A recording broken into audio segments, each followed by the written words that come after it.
G'day everyone, welcome along. Welcome to Steelhorse Station. I hope you are having a wonderful first week of the Olympics. If that's your cup of tea, I certainly enjoy watching a bit of sport. Tonight we're on our usual program. We are heading across to Vintage Oaks, where we will get into some farming. I'm guessing everybody's found... Oh no, Mark is hiding there in the background. That's really interesting. Very well done, Mark. You've managed to bamboozle YouTube completely. So it has just recorded the fact that you've entered. Great to see you. We are on Ringo's farm. It is 7 o'clock in the morning, the beginning of October. Couple of things. The sun will come up fairly quickly. 2 weeks holiday. I heard you announce last night you were going to be gone for a couple. Where are you off to, sir? Well-earned holiday, no doubt. Is that a forced trip back to France, or you find somewhere else to go?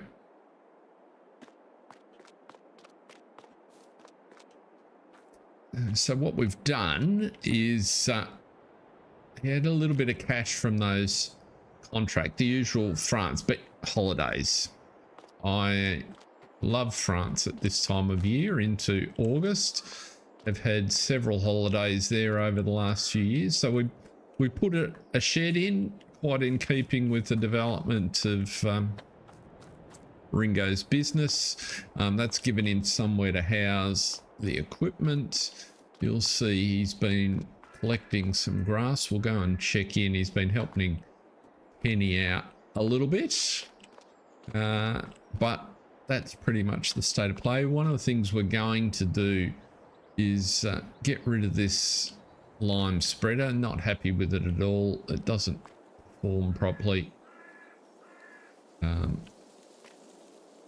Capacity is fine, but it's not defined properly, so it doesn't work well with course play. It forgets its settings, all sorts of things. Two places that I haven't been. So is that sort of North Brittany? Is that the coastline sort of north of San Sebastian? I know that's in over the border, but am I in the right spot? Or is it coastline north and south of Bordeaux? I can't remember my French states.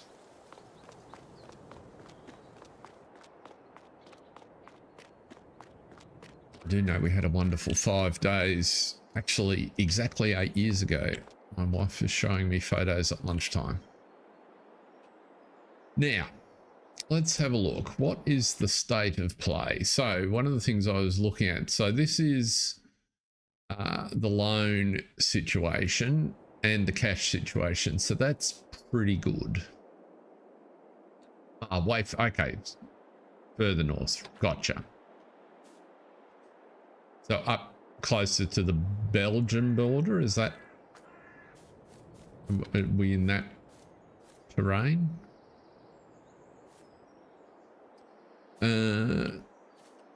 We've got plenty of cash. We're the only farm really that is cashed up. Let's have a look. So this is the farm situation. So Ringo's okay. John is sitting on a little bit of cash. You can see that the bank's taken its monthly stipend from Paul, so it's dropped him back into the negative. So we're going to need some action there. George is fine. Penny is fine. And that's Ma and Pa's, or Harold and Ma's retirement. And we might come across the Grimmers a little bit down the track. Ringo helps them out with some stuff Old man Grimmer's a friend of Harold's. Been in the district for 100 years. Now, let's see here. So what should we probably should head over and have a look at what Penny's up to. Oh, let's look at the field situation because we can do that without switching farms. So we're in October. And so John's corn is ready to harvest.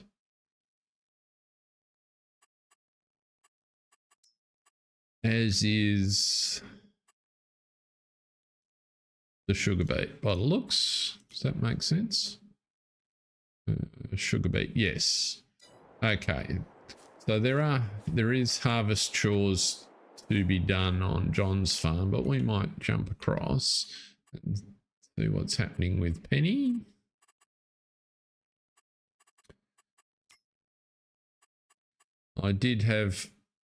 I continue to learn about this multiplayer setup and some of the vagaries of it. So I discovered the other day that when, even though it's Ringo using Paul's equipment, because Paul was in the negative, the equipment couldn't be used for a contract. Let's have a look at what's happening here. So these are Penny's cows. There is plenty of milk that needs to be taken. So why don't we send the milk tanker? That'll be a good job to do. Northwest. Okay. I know where you are now.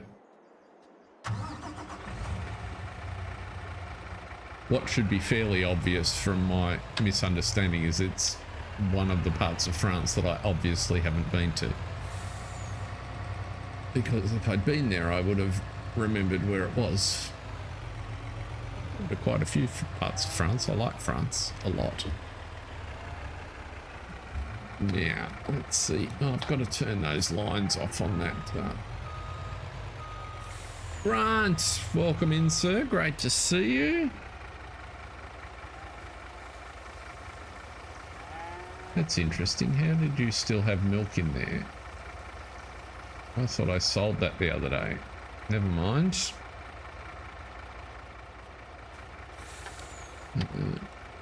What's the... Sell... No, where's the... I'm sure there is somewhere around here. That's the one I want. Turn the lines off.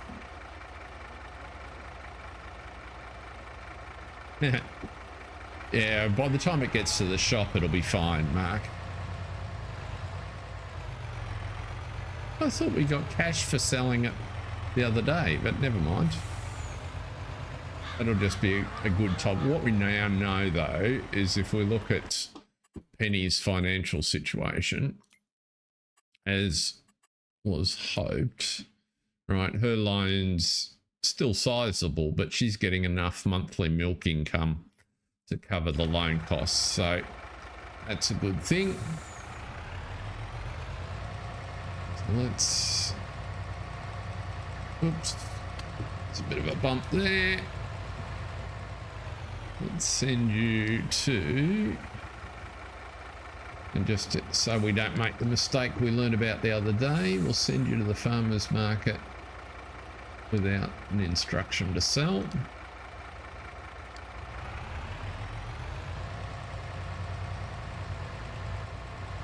So let's grab the landy. How's your week going, Grant? Having a good one, I hope. Oh, I should have, just before we run away, let's just check the food situation. I didn't pay attention to that. What are they doing over here? Food. They're doing all right, but they need some. They've got plenty of straw for the minute.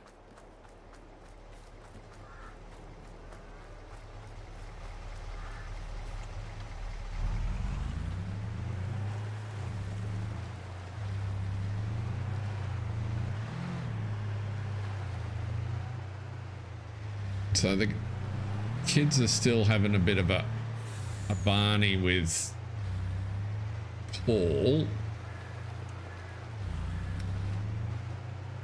He was mildly cranky that Ringo had borrowed and then repaired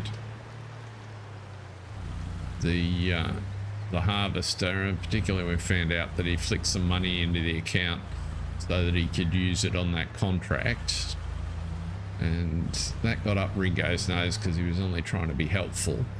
This is Penny's place up here, and what she was thinking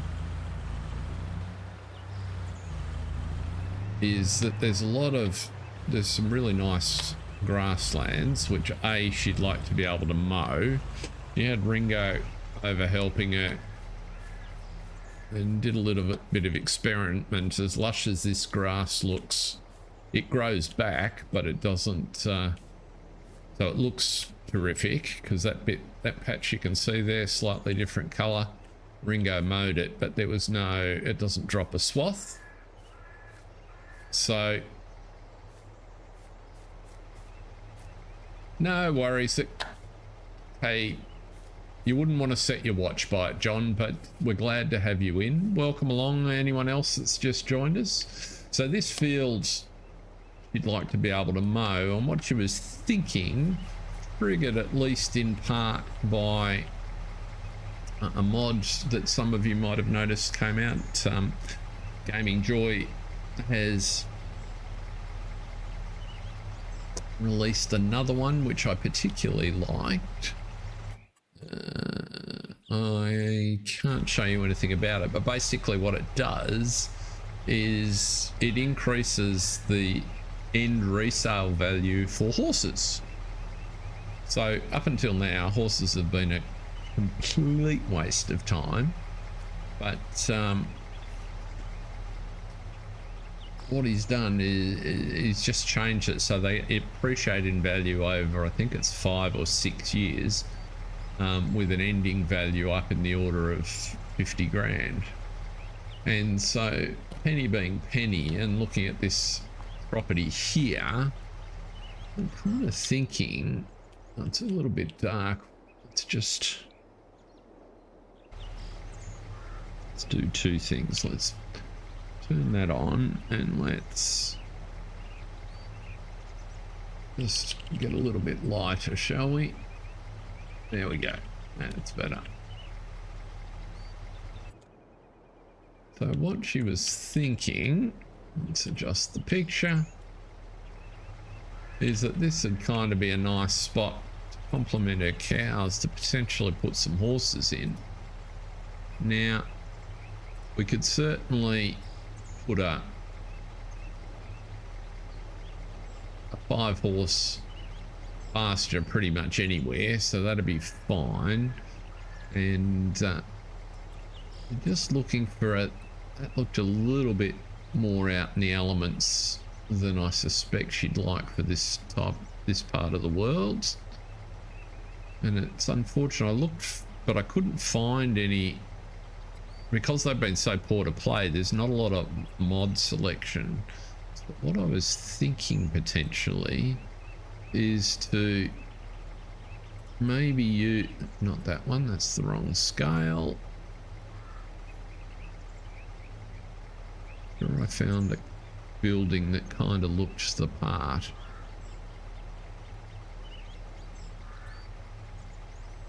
Oh, maybe it was that one. No, that was way too big. Maybe there's another building that's similar in the...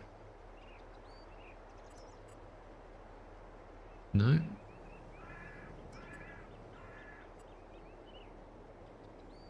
I seem to recall there was a shed that we found.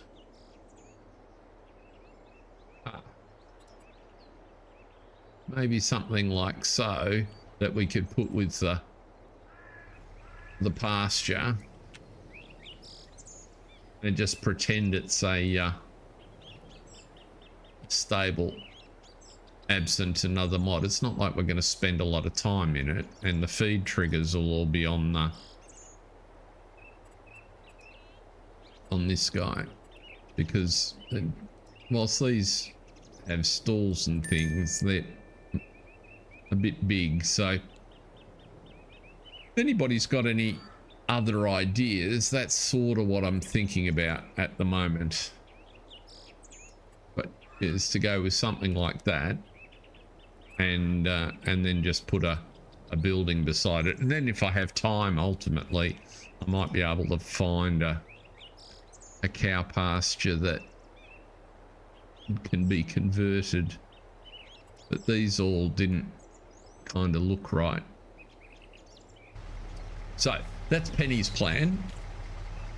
And somewhere along the way, so picking up on the conversation we were having on Monday night, so one of the things we've ascertained is this grass, while this look regrows, it doesn't leave you a swath. So if you want a swath from it, you do have to re-sow it.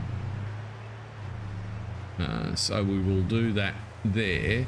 But more importantly, coming around the corner here, these are all Penny's pastures where she doesn't have much of a plan for them at the minute. She's reseeded this one here, and this is where all the grass that Ringo's put in the bunker for the minute comes from. The plan is, let's just get up above it for a minute. So they're planted all right. They produce in their current configuration about 500,000 litres of grass without any work done. What she wants to do, this one here in front of us needs ploughing. So while they're cut, is actually plough it out to make it a little larger. We'll leave the trees where they are. But a bit like this one, just make the workable field a little bit larger. Nothing special for you. Fair enough. I know how those days feel.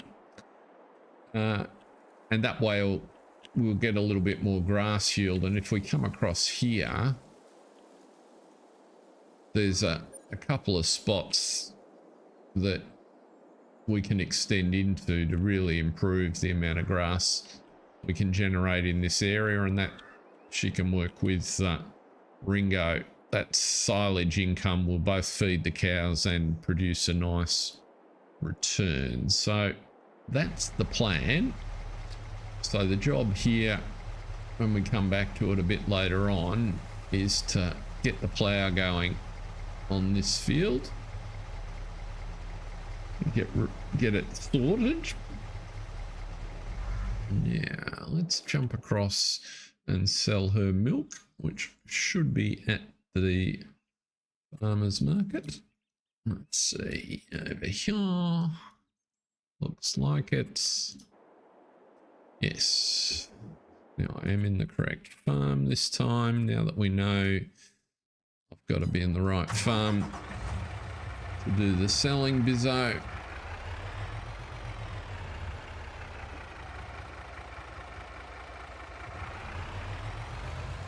Why are you not selling? That'll do it. And we got some income. Lovely.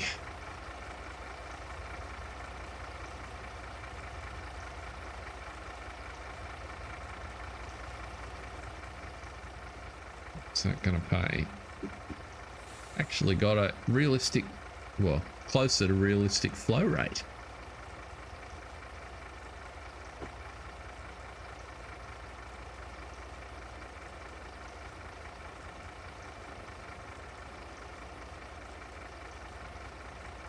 It's a nice little earner.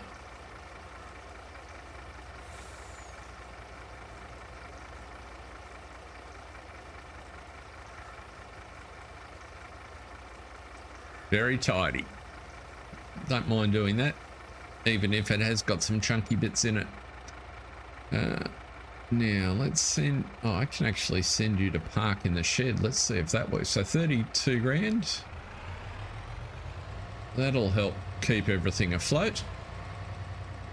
We'll see if she can successfully park in the shed. Gets out of there all right. I did learn one other little thing. So the problem I was having was it wasn't remembering that I'd set the lines to be above, which is the setting that I like, and there was no way to make that persist. So every time I came in, it was resetting. I did discover that you can add this field. There's a lump somewhere there. Either that or there's something on the road. Might just be here. Can't see it.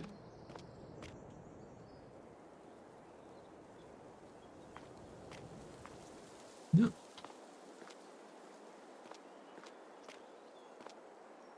Must be on the vehicle.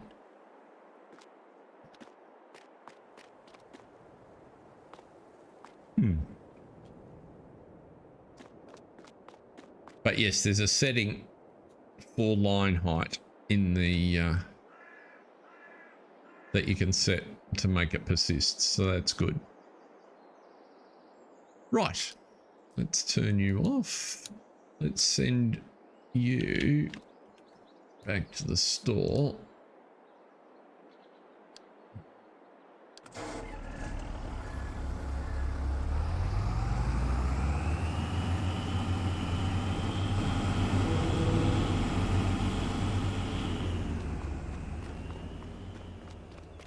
I also suspect that a problem I was having with the occasional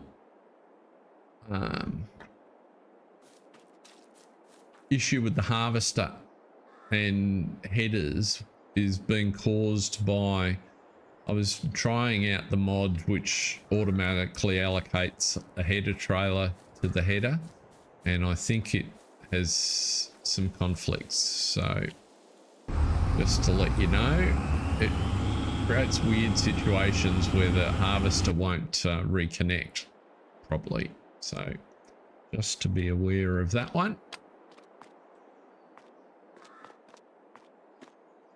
Now, where are we? We are at Penny's farm. Let's go to John's farm.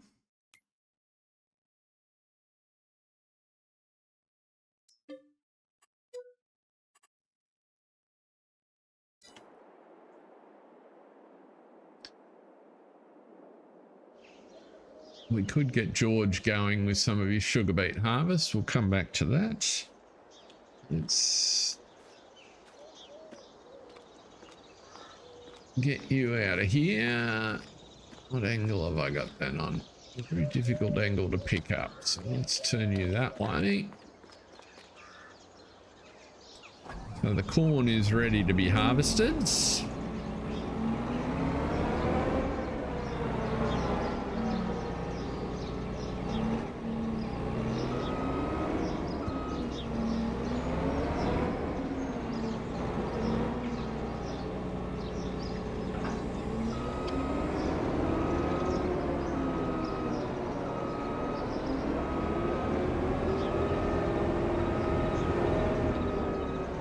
Now, financially, we're in reasonable shape here, except of all the, oops, let's look at the right button. Of all of the kids, John's got the biggest loan, so 6 months and all that money will be gone, and the pigs are going to eat a fair bit.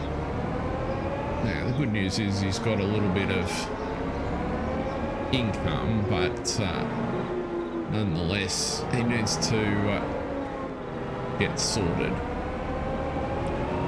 I guess the basic conclusion is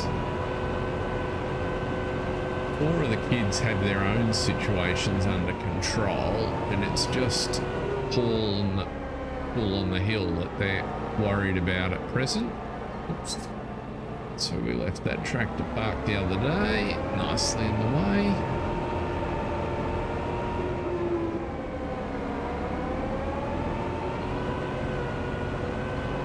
and he's so far displaying very little inclination to help himself or outwardly accept help from any of the family, so it's making it a little bit difficult.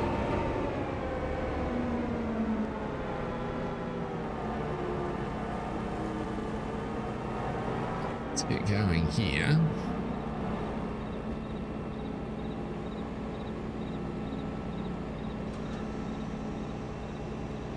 Fairly reasonable size field of corn.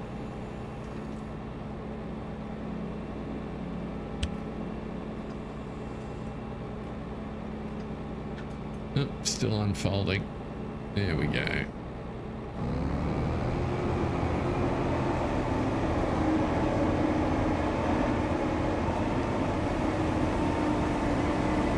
So that'll work.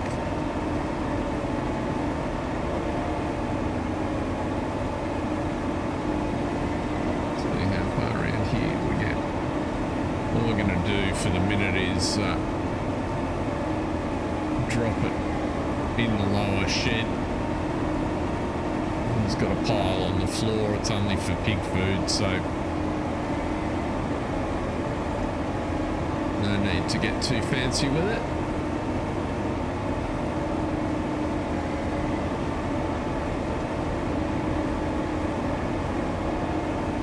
Quite interesting to see what we yield off this field, actually. It is a poor yields.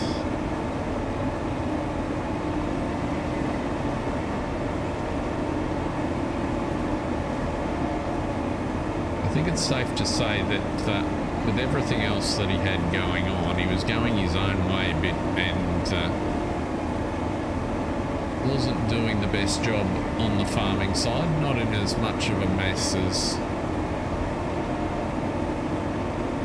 Paul, but still lots of scope for improvement. And you can see that there. Who are we?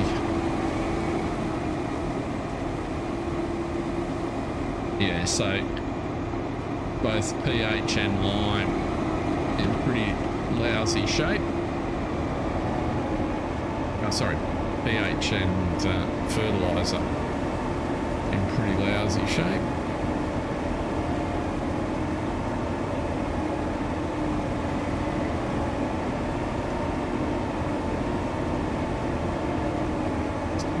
To do for next year.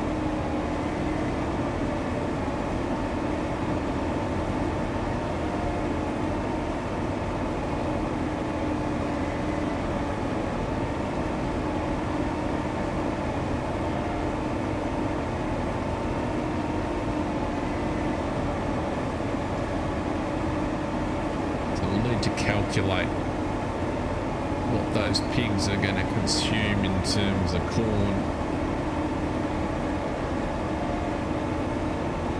I'm sure Mark's got a ready reckoner for me and tell me what 1,000 pigs,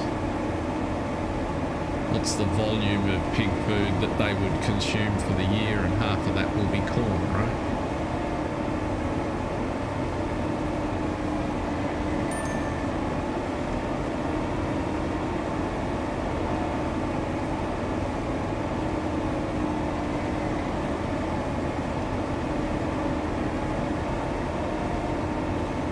To be fed, but by my calculations we should get 1,000 pigs to generate $1 million every 2 years, so $500,000 a year, and I'm fairly confident that'll be less than it costs to feed them. So that's the plan, and we'll find out. That's what John's hoping for.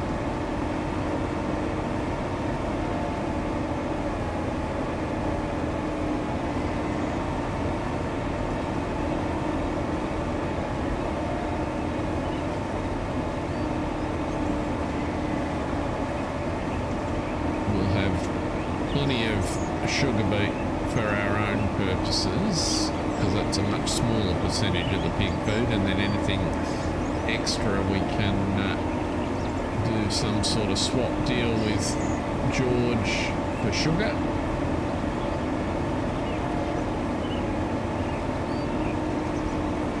And then George's fields on his own should generate enough sugar to cover his costs for the year.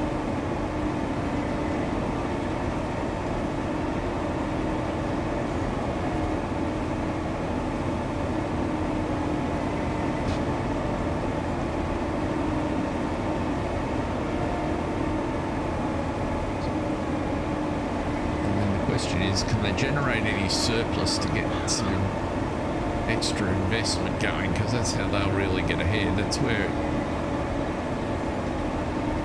Paul's behaviour is a real sticking point.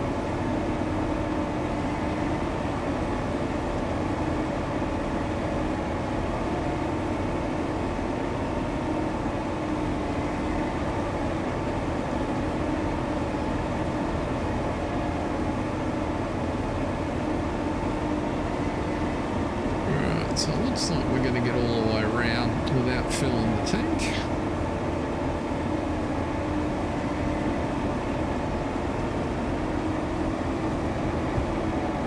Pig at 6 months uses 60 litres a month. So let's keep the math simple. 6, 12, 72. So let's say that's 7,500. Sorry, 750 litres a year per pig.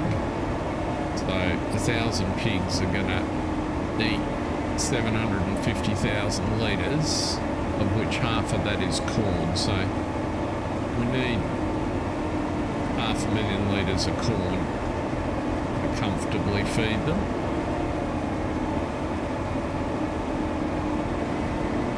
No, 400,000 litres of corn should be plenty. The question is, are we going to get anywhere near that? Now, we're not fully stocked at 1,000 heads, so we can work it all out from there.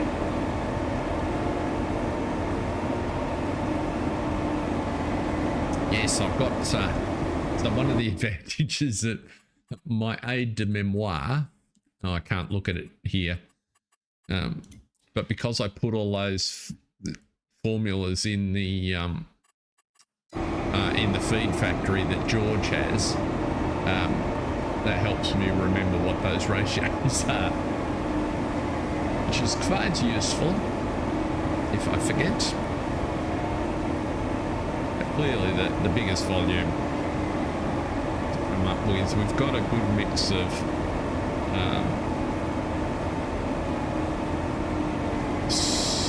well, we've actually got a smidge of sorghum from one of the contracts that we did.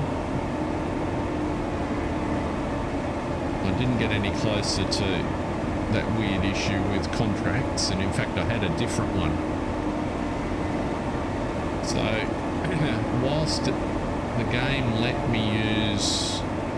Ringo use Paul's harvester when we were streaming the other night, when I saved and came back, could not recommence harvesting that field no matter what I did. Didn't matter what farm I belonged to. It was recorded as I corrected. The contract was assigned to Ringo's farm. Just wouldn't let him use that piece of equipment, and it was really odd because we'd clearly already done a trailer load of grain using that piece of equipment, and it wasn't until I transferred ownership and actually moved it into Ringo's farm that he was that it would recognise it and let it cut the crop. So something very odd going on between multiplayer and better contracts would be my guess.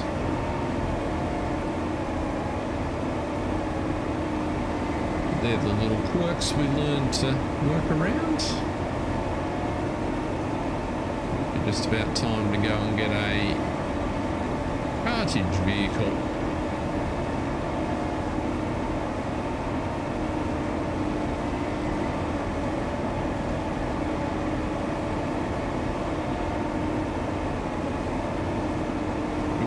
further side of the field, wouldn't we?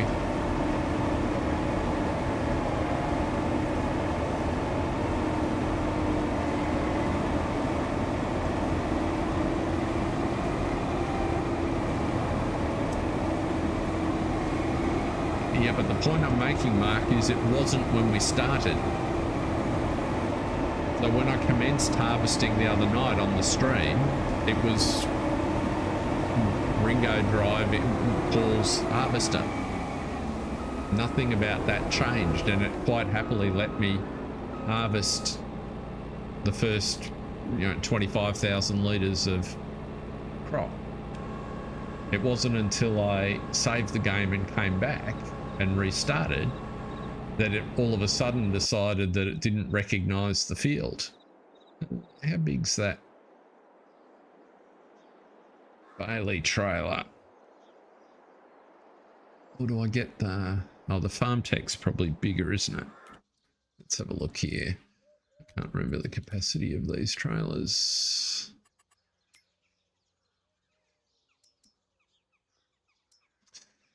$21 40, there's no argument, it's the 45. So let's go and get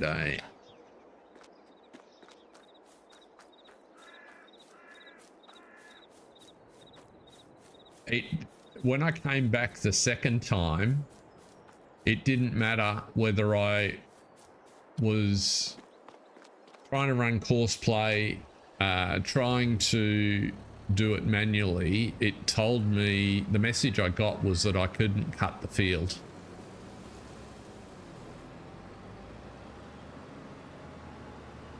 It was really quite odd, given that I'd clearly cut it before. And I tried, because I wanted to get to the bottom of what the issue was, I tried every wrinkle I could before I ultimately switched the vehicle. I mean, I was tipped off by what you'd previously told me, but I just couldn't understand why it allowed me to cut it during the stream if it was the case. So anyway, I now know that with this setup, I can't quite use contracts the way I was hoping. So I just need to give some thought.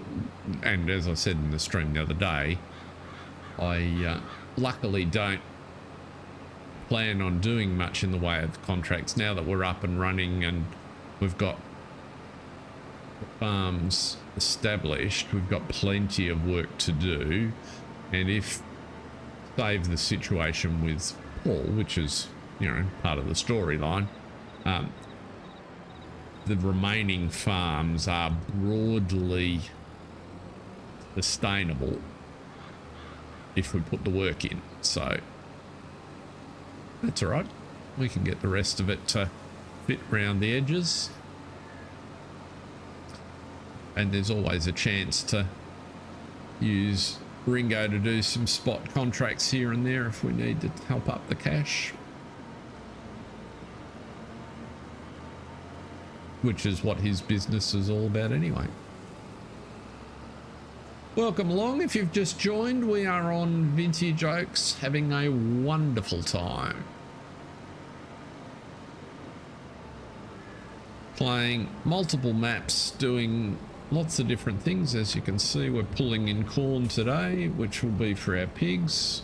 If I can ever park the trailer under the auger.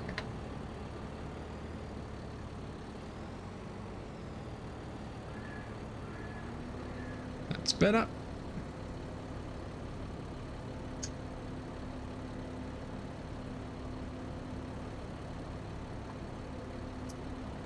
Right. If anybody, because I can see there's a few people left, anybody there that has any questions either about Vintage Oaks or the story we're running to here, feel free to sing out, let me know. I know some folks in the chat are familiar, but happy to take anyone's questions.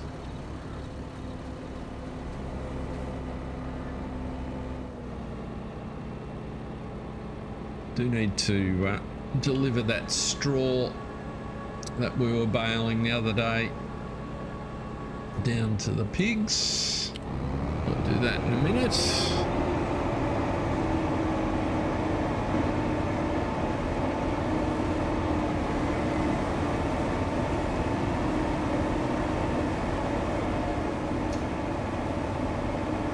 Gorgeous October morning.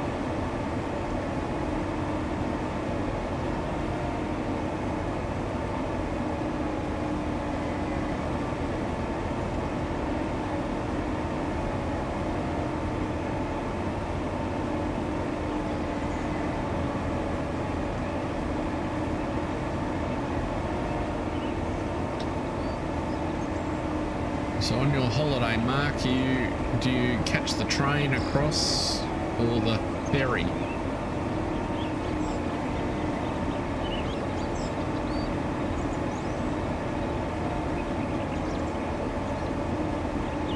Given where you're heading to, the ferry. I seem to recall catching the hovercraft once. A long time ago. Don't even know if they still run that service.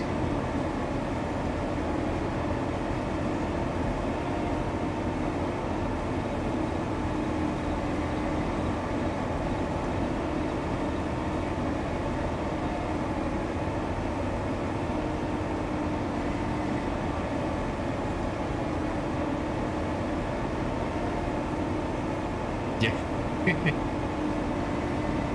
Yes, my sister-in-law and her family have a similar strategy.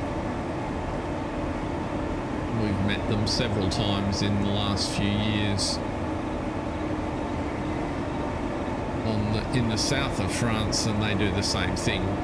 They catch the train and then drive through France and stop to pick up wine supplies, although I did note in the last couple of times they did that with their teenage kids, that they were carrying so much stuff that they couldn't do without on holiday. They didn't have any room for luggage or purchases on the return trip, which I found quite amusing.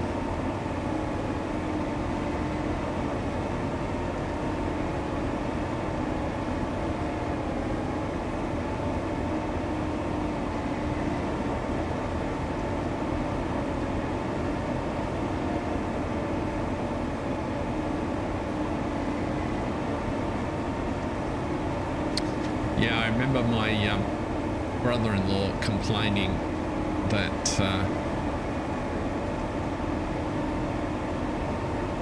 what was once extremely lucrative was only mildly lucrative because they seemed to want to dictate how much he was allowed to drink.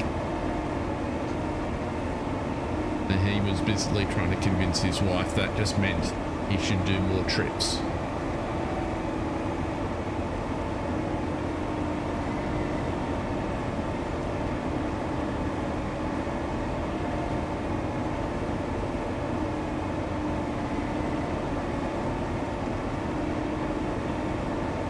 Sure he does, John. Yeah, there you go.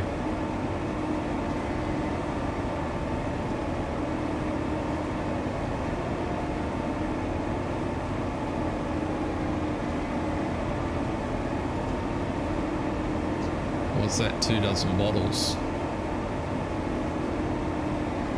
2.5 dozen bottles. Not a lot if you're regular wine consumers.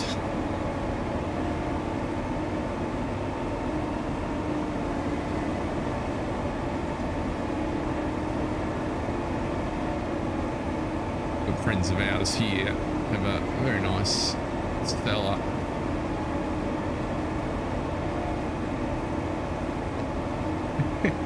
No. Yeah, our friends put a cellar in when they did their extension. They have space for 100 dozen, which gives you some idea of the amount they get through.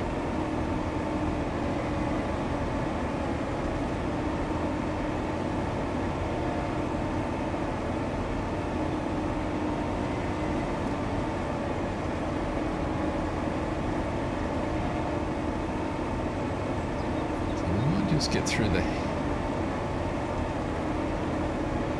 Yep. Yeah, that's a fairly sizable... The hardest part about emptying a cellar is you've got to get all the boxes and then you've got to pack them, and then typically cellars aren't in a particularly accessible location, so you've got to get them out.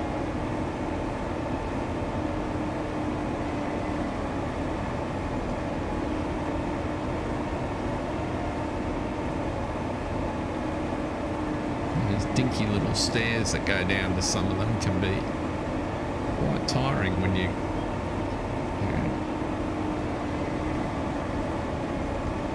got a few boxes to bring up.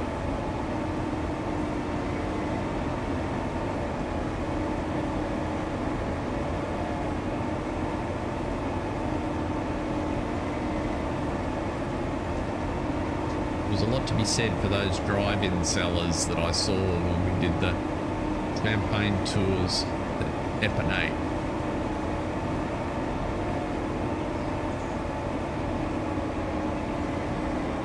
You've ever got a well, you're passing through the area or you've got a spare day in Paris, I thoroughly recommend doing the day tour out to Epinay to see the cellars of Moet and Chandon. Includes a tour of the cellars, the ability to shop in the Moet and Chandon shop, and a 5-course French provincial meal with local wines. It's fabulous.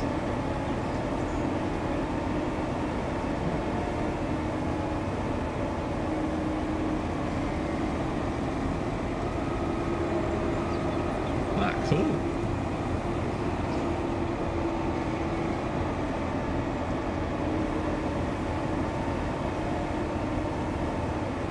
Any surprises of value that you unearthed along the way, Mark? That's the key.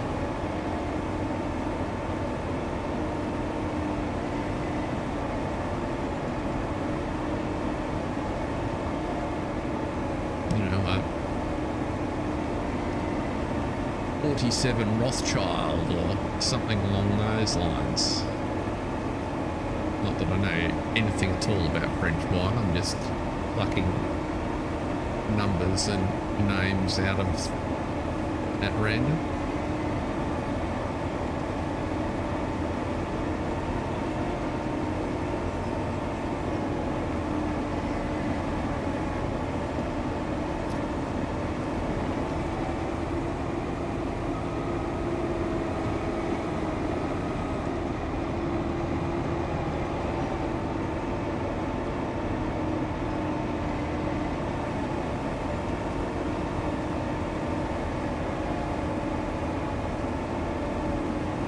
Yeah, it's always a pleasant surprise when something like that happens.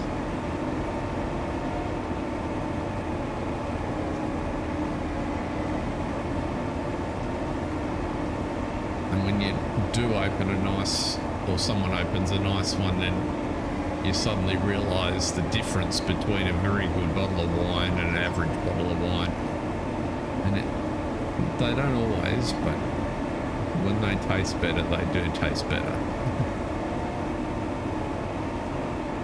Especially if someone else is paying. Right, I reckon we'll empty this guy out and then we might get him.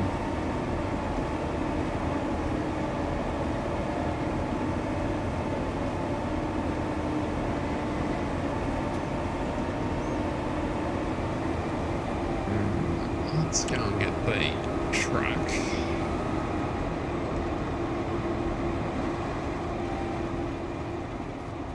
It's over here somewhere. Let's run through the corn. Just watch you don't get a stalk in the face.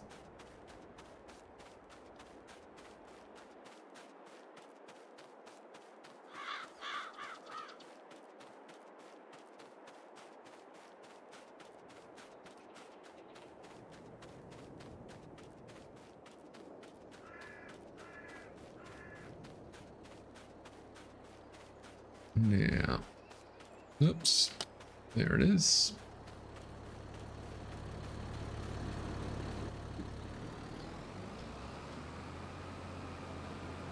%.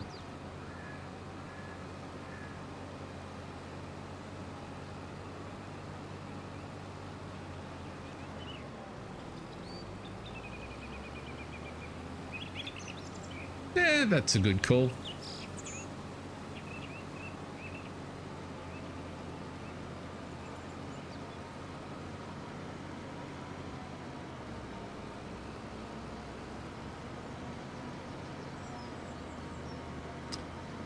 I think that's always a risk, although generally I've had pretty good luck with them.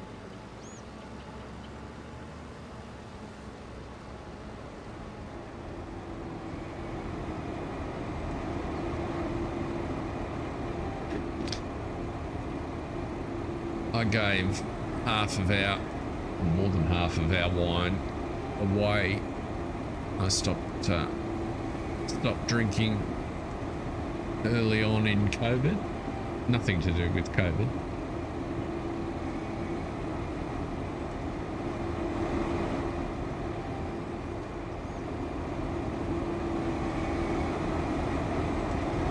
But I found good homes. No worries, Mark. If we don't see you, have a great holiday. Okay, now I think before we get him started again,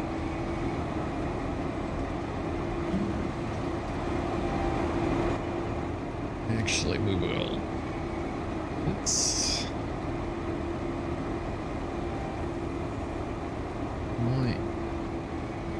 I'm in the wrong vehicle, that's why it's giving me the wrong options. That's better.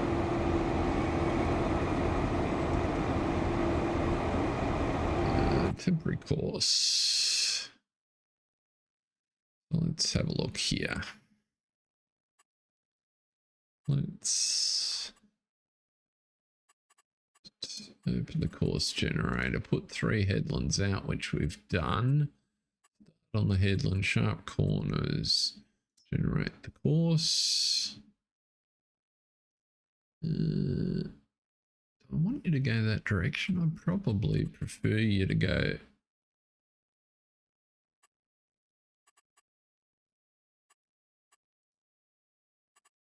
and longest edge. Let's try that again.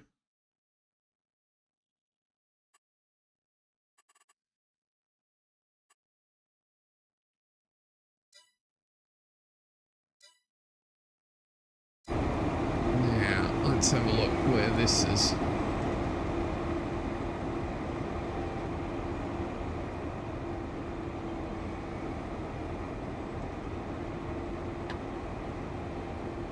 Where's the first land? Not there.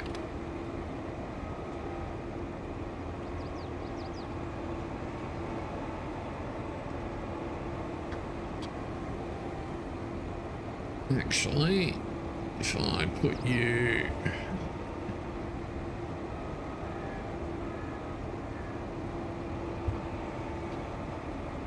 about there,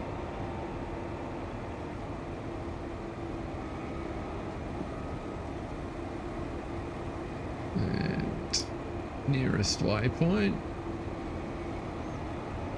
where are you gonna go?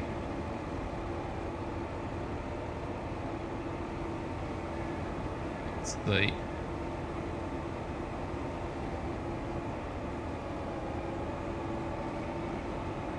looks like it's promising. We'll turn you off, jump out of there. Let's go and empty this in the shed, and then we might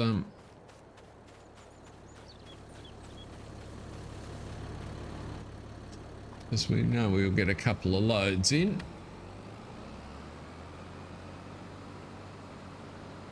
Oh, turning circle's a bit awkward.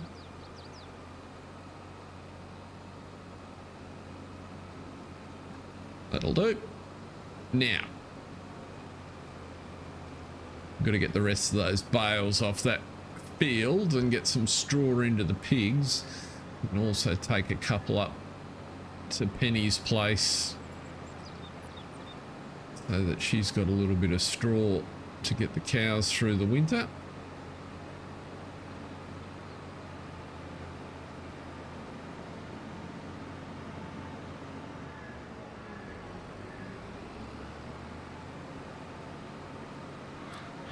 So he uses this shed down here as a corn grain store.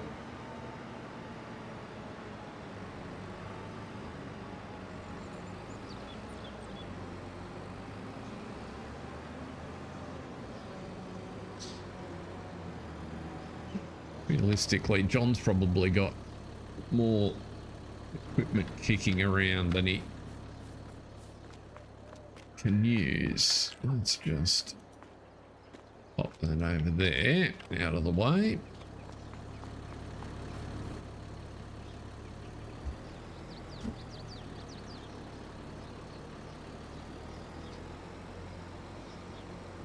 Probably generate some cash, and it wouldn't be a bad idea.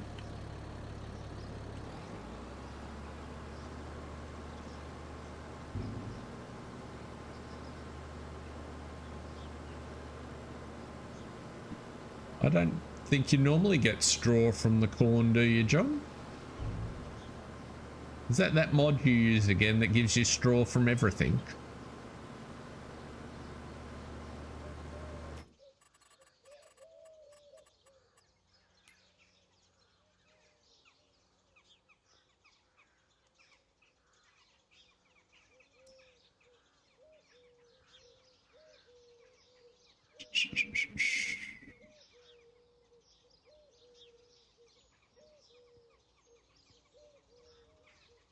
I think it might be.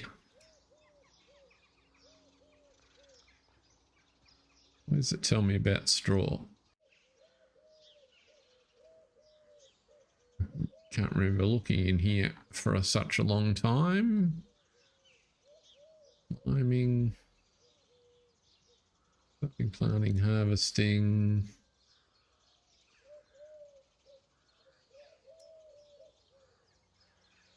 Products, no. No.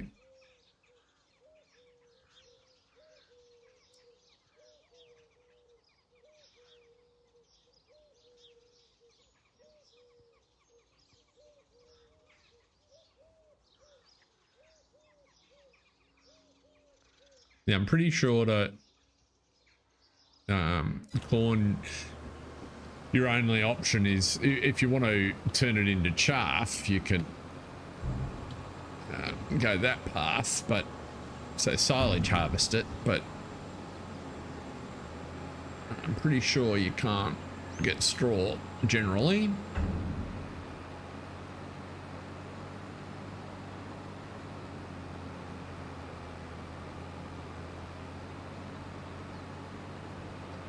The other thing we were going to do is cut that field, wasn't it? Just to check that it was regular grass that it appears to be.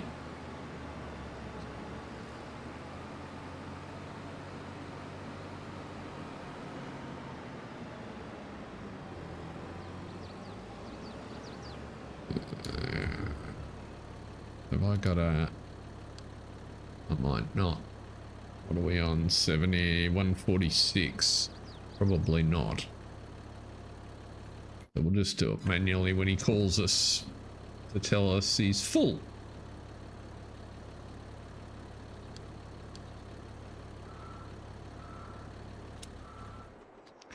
Meanwhile, I'll run over the road and grab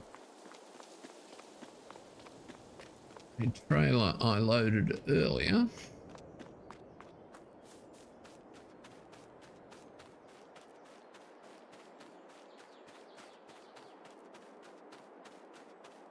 At least we would if it was still here. What did I do with it?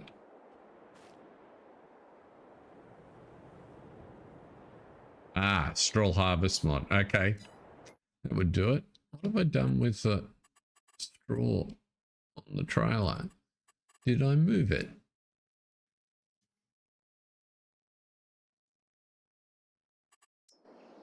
I did. Okay. That would do the job. So now we need to go back to where I was and pick up the...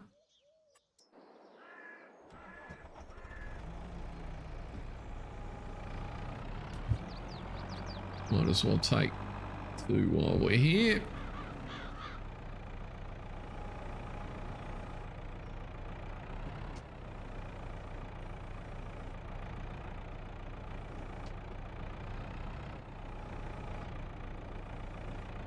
Ah, down. You're going to be a pain. Yes, you are. Outside of using the silage fork, sometimes it slides off nicely and sometimes it doesn't. I managed to load the trailer quite successfully, but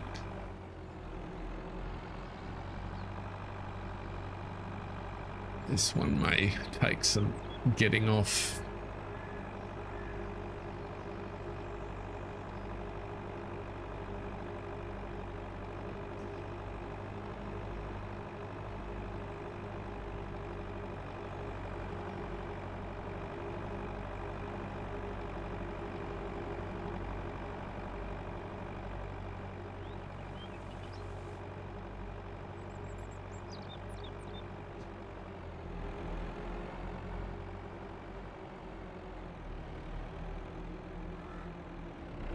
I haven't used the straw harvest mod. I find generally I get so much straw as it is. I haven't had the need to generate more. Now, these pigs need straw. Come on.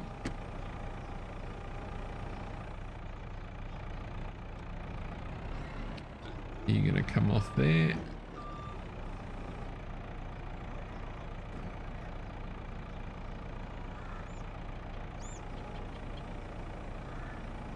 Nope. Okay. We've perma attached a bale.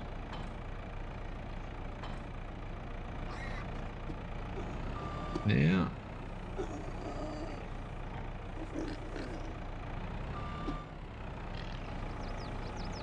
Why are you being difficult?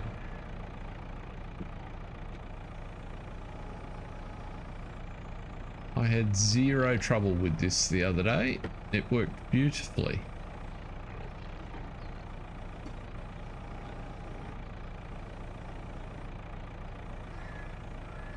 Okay. I do not think I have a bale fork for this, which is why I was using the silage grab.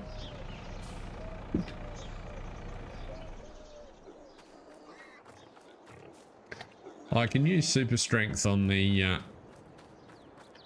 bales on the trailer for sure. I was actually trying to do it properly for a change.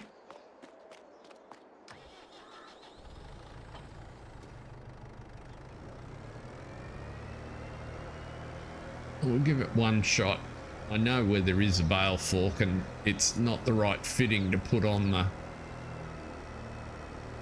telehandler, so the next problem I'm going to have is I need a weight. Got a weight up here.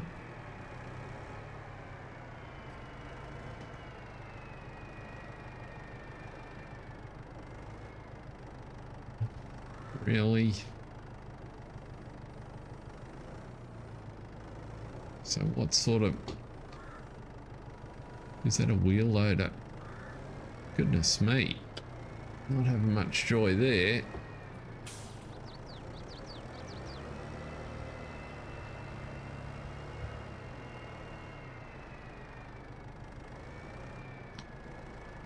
What about pellet forks? Don't even want to pick up the pellet forks. Yes, you do. There we go.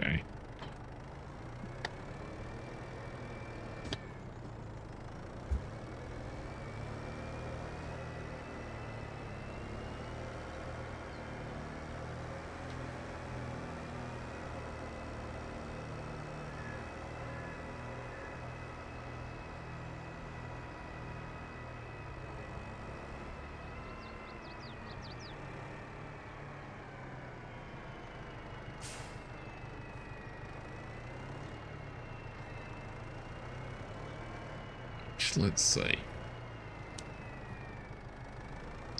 Lexian wants to be unloaded. He can wait for a minute.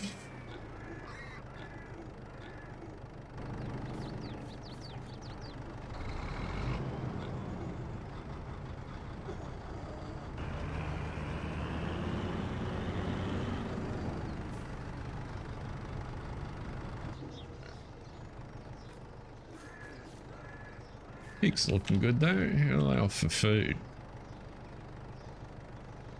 Not bad. At least not in that pen. So let's just...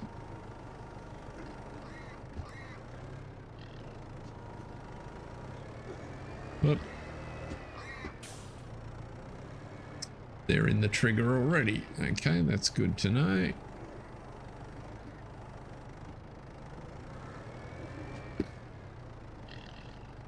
How big's that straw trigger?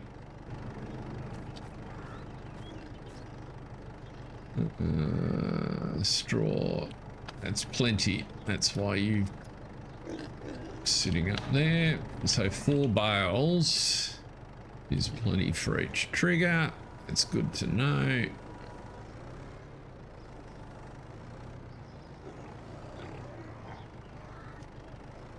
Get down. You're really gonna do that?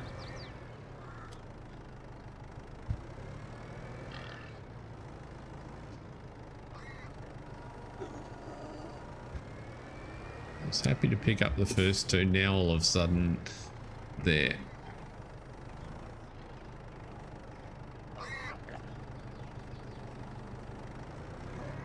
Oops, depth perception.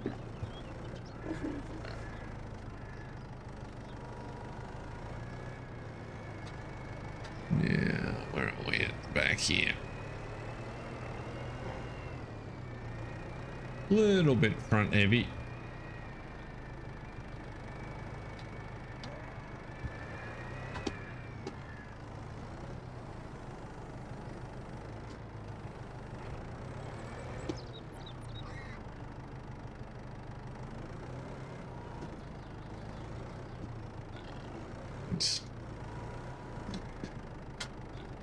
There's none in that one. Have I got pigs in this shed behind me? No. So I'm pretty sure the 2 end ones don't take straw.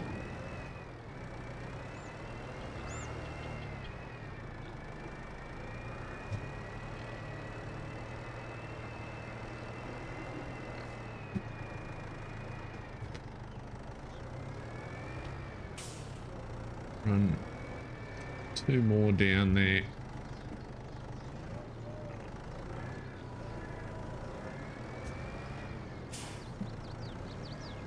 Come on.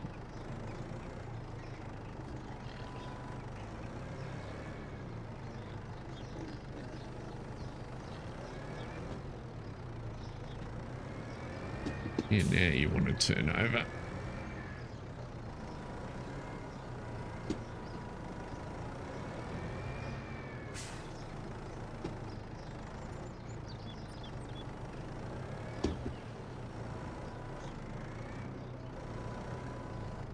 Don't fall off, really. Yeah, that's what I'm going with. I can check, but now I didn't want 3 and I picked up 3. Good on you. Far out.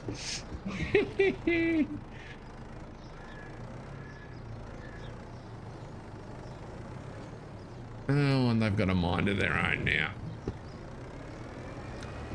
I really hope they fix that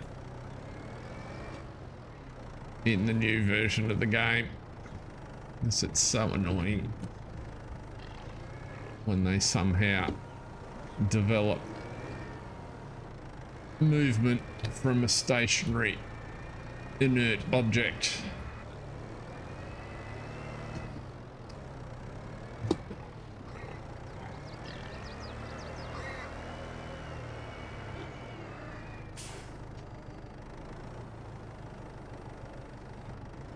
And what I love is that people say that they're much better than they used to be. And I'm like, really?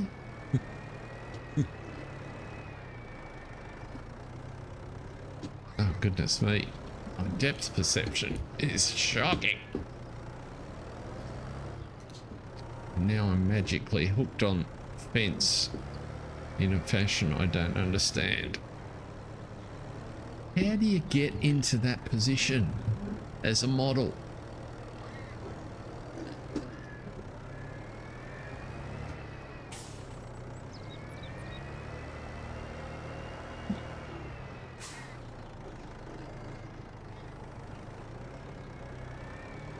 Right. There we go.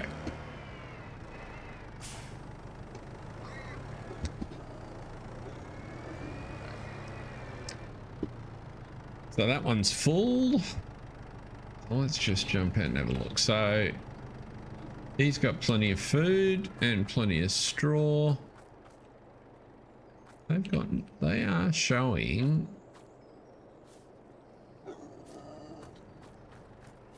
as having a straw trigger. So I wonder if the straw goes in there. Let's have a look. Let's turn the trigger on. There's no trigger in there. Let's feed the animal triggers around there. Let's just grab that, just out of curiosity. No.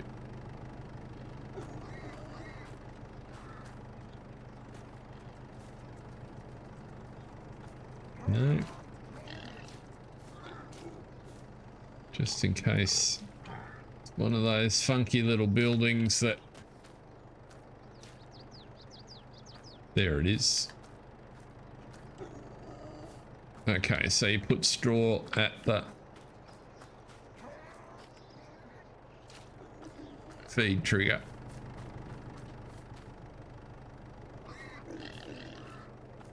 Not for the little ones, Grant.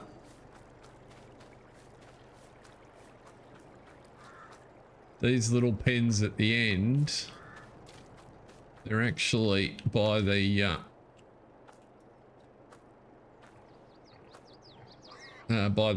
where the feed goes for some reason. These ones are labelled, and I was just expecting the little ones didn't have them, but they do. That's okay. We can accommodate. So I'll pop you there.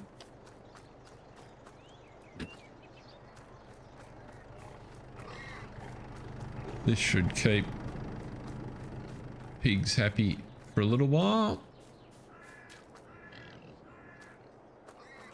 Right. And they're all fine for feed, which is excellent. So we'll just turn you off there for the moment. This guy...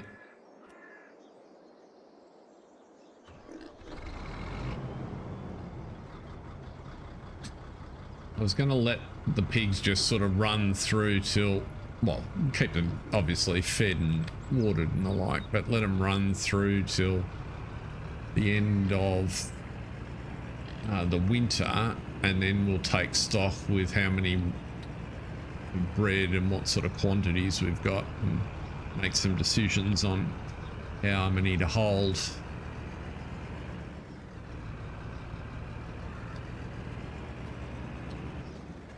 Now, let's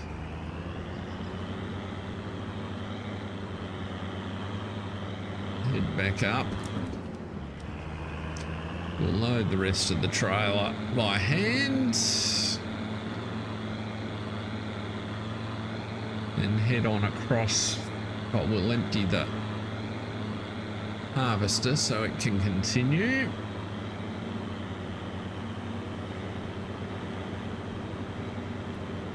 And then we can take this trailer of straw up to Penny.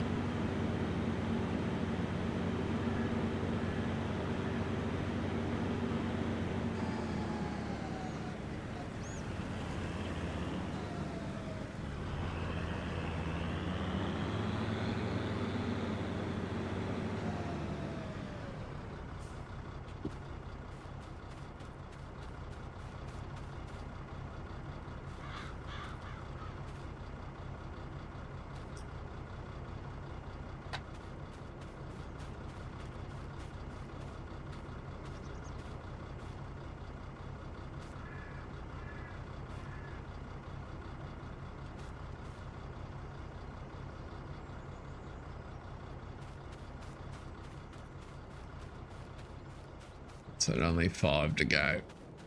Easy. We can get a tractor going in here to start prepping this field. Oops.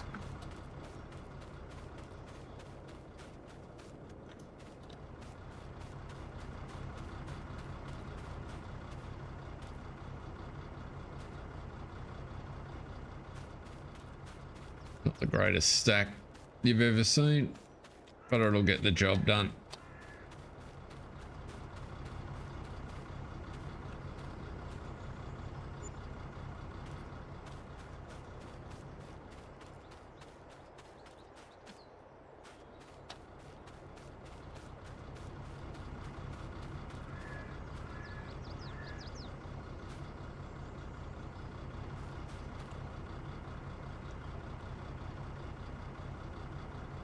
Grab those on.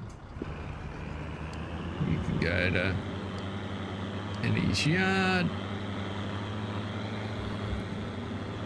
Moderate confidence you can find your way up there.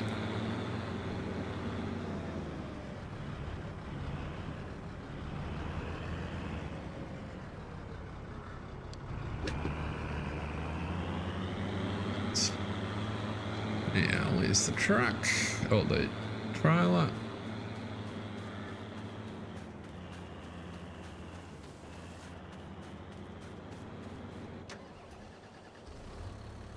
Right.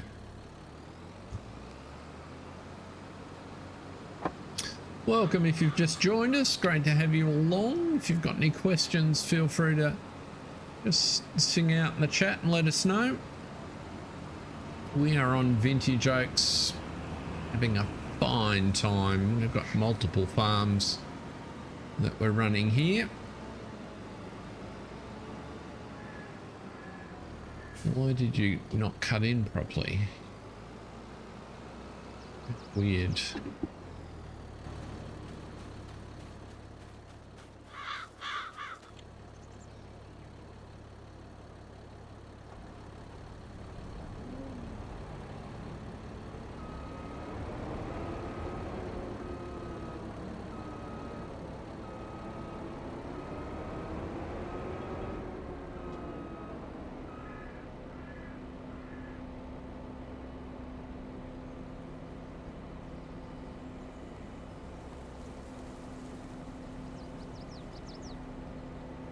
How have you been going, Grant, with your save? You've hopefully had no more issues since you got back up and running.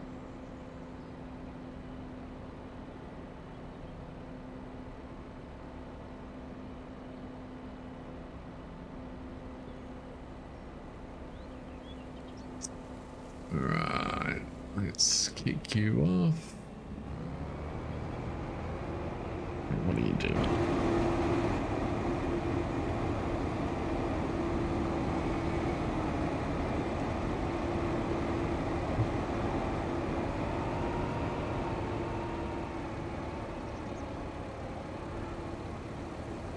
I did that the hard way, but I'll let you go.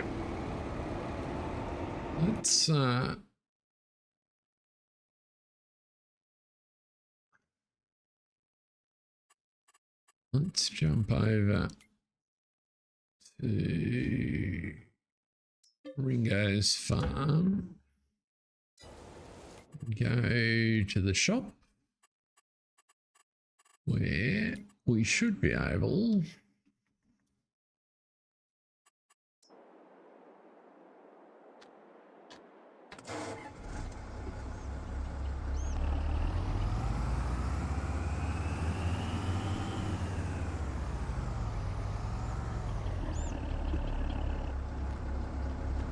use that trigger again, right under the cab. We want to sell.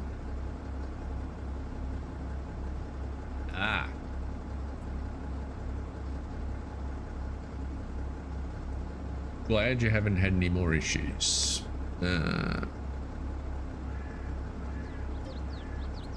Do I really want to sell the Taurus? Yes, I do, because it's not very good. It was a poor purchase. I mean, it works, but it's unreliable. And we can turn you off. Now we can go here and let's, because you do need a fertilizer spreader. And that was the one we had before, I think. So we will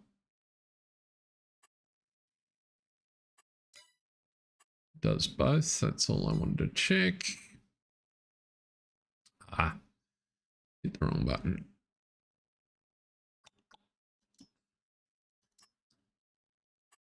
Right. 7,000 litres by you. Yes, okay.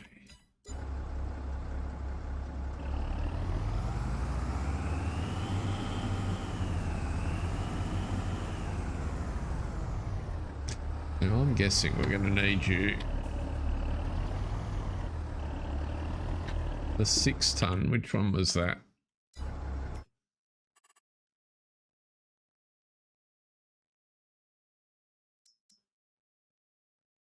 Ah, yes. It is great. It's a little bit on the cheaty side for me, but depends what you're going for. I tend to, because I do have lime contracts on this map, so the one downside of this is the spread width is ridiculously wide, but like it's good in terms of getting stuff done fast, but it gets through lime at a prodigious rate. So it's kind of 6 of 1. That's why I went for the other one. I thought, oh, you know, that'll be good. It's a slightly lower spread width with more volume. It'll be a good compromise, but there were too many other issues with it. Now you can just go back to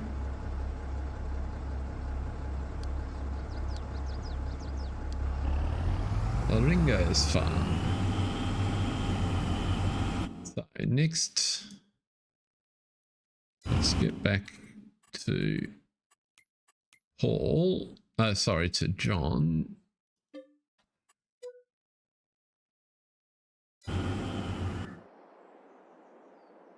Oh, short meeting, Mark. Nobody too busy going on holidays. Now, what do I need to do to prep that field up there? It requires what?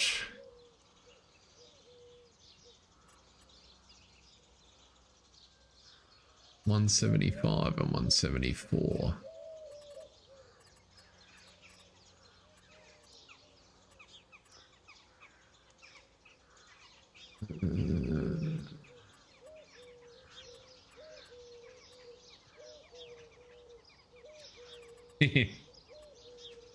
Yes, indeed. Right, so you're mulched. You're going to need ploughing. So do you have a mulcher? You must do. The question will be, where is it?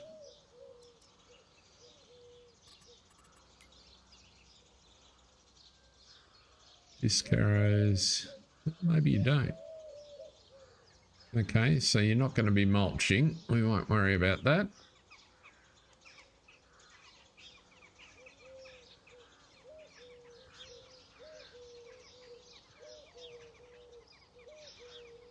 So we'll just concentrate on getting that corn off or getting set up for the sugar beet. Where have I left? Just stuck up the hill here. There. No, that's one of George's.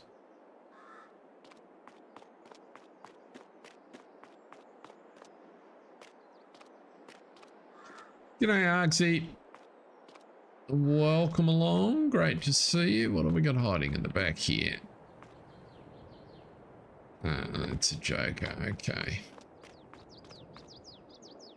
I think it will be just about time to empty that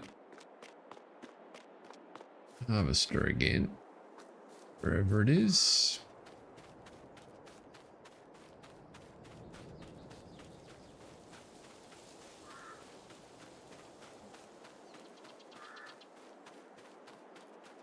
And I think we might head over to Penny's place and plough out those grass fields we want to replant.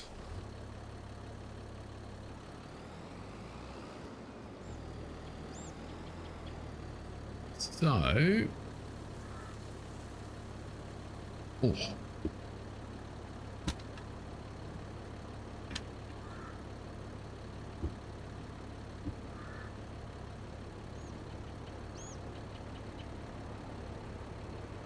There's an Australia-New Zealand game of some description on.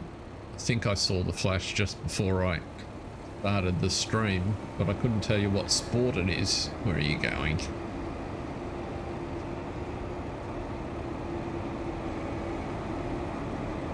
Nor obviously do I have any idea what the current result is, but I'm sure if New Zealand's winning, Argsy will tell me.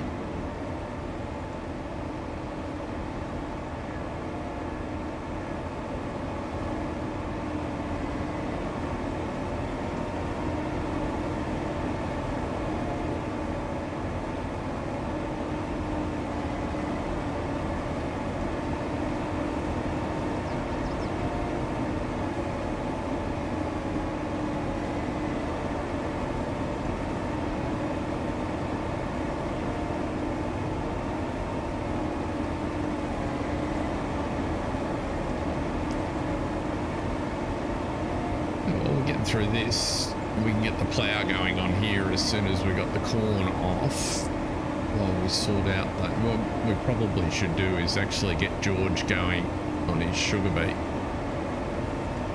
down on his fields. Seeing we've got 3 of those to get through. Wouldn't take too long with the 2 big bits of equipment. Run and do that before we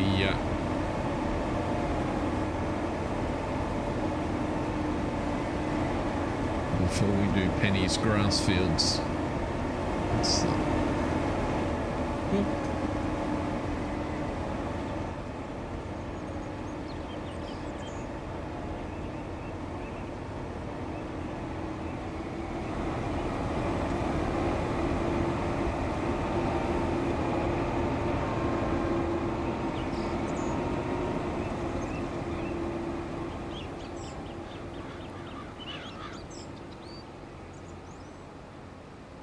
Actually, we can go this way, I think.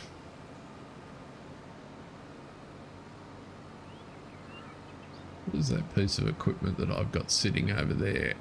Or is it a, oh, it's a tree. Thought it was a...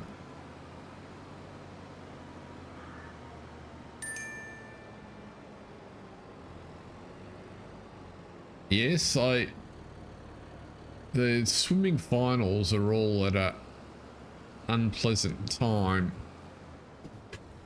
for Oz, so I tend to catch those on catch up in the morning. But I did see that Great Britain picked up a nice relay gold.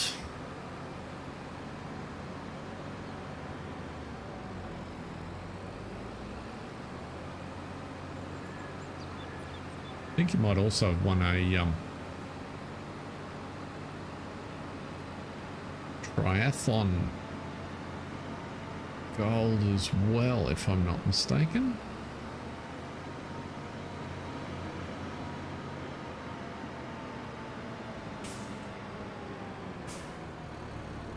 Where do I want to be? I want to be down this road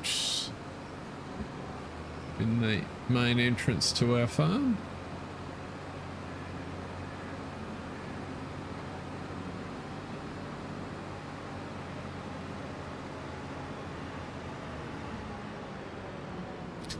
We got a bronze in the shooting, in the trap shooting.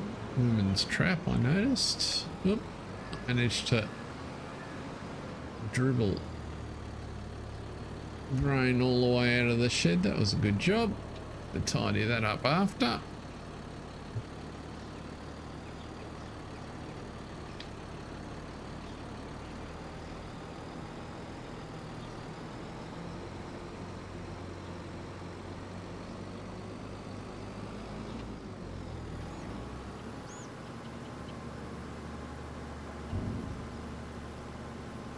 Oh, good job.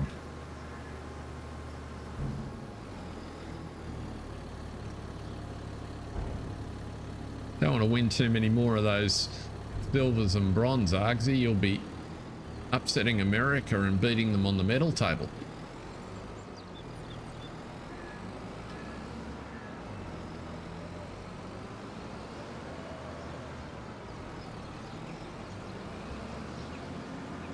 I don't know if that's the thing where you are. It's keeping my children amused, and it's got quite a large social media following here in Australia, that the big US networks are have decided that in order to promote the story they want to promote into the American masses, they're republishing the medal tally in total medals order rather than gold dominant, and it's hysterical, absolutely hysterical.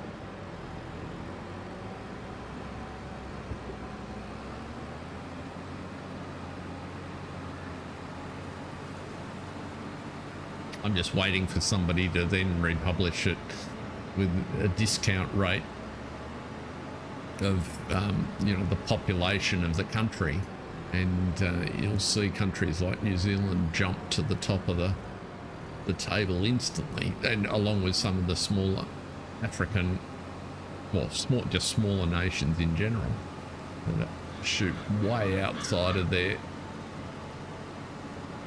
weight division.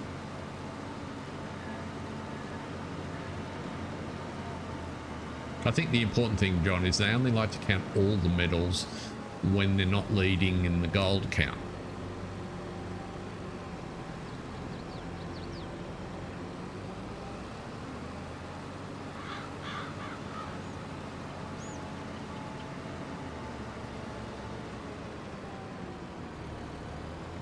Right. Let's let him turn around. Pick him up at this end.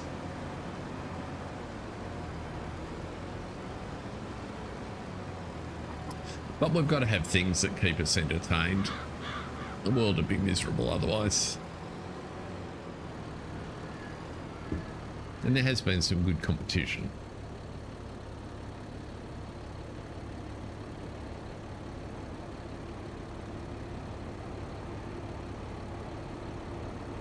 I think it's really cool how good a job the French have done building their facilities and the event, highlighting the features of the country that they have.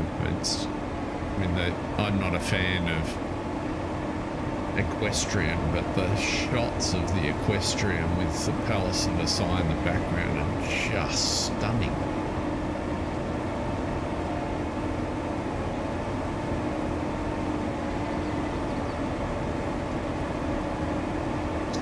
Just fill this up. Give him a good run.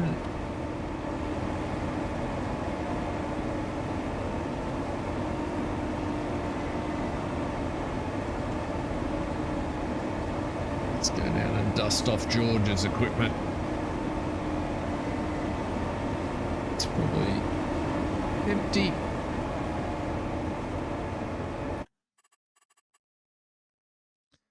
Save that. Yeah. Here comes the sun. Da-da-da-da. It's all right. Right. There we go. If you hadn't noticed, George likes orange kit. We will want you later. Let's try getting... That's the vehicle I thought I was in. Let's park you over here out of the way.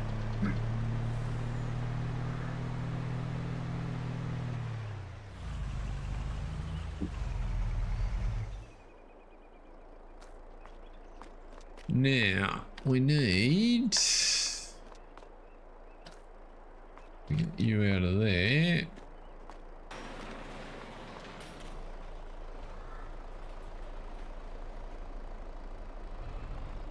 Oh, it's just sensational. But the amount of planning that must have gone into not only, you know, the positioning of it, but how they stage the events to maximize, you know, how good it looks and how practical it is to actually run the event. I just think, you know, it's really quite spectacular.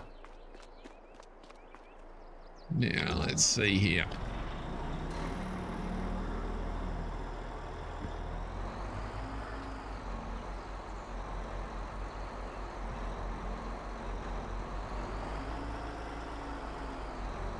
Oh, yeah, and have you seen some of the waves? There's one of the big news stories here is one of the members of the Aussie team broke his back on that specific brake they're using 12 months ago, and he's back competing. It's like bizarre. Now, which field? How do I get in? George, you'd think would remember how to get into his fields, but yeah, the Brazilian surfer. I have watched the wave that he caught and that photo. That guy's going to make a fortune that took that photo. Now, I'm pretty sure to get into my fields, or maybe I've already passed it. Let's have a look. It's down here.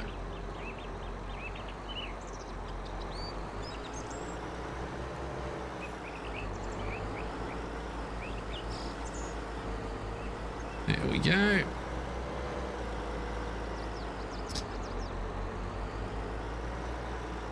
Well, there were a few. Let's just check this is all good to go. Looking lovely.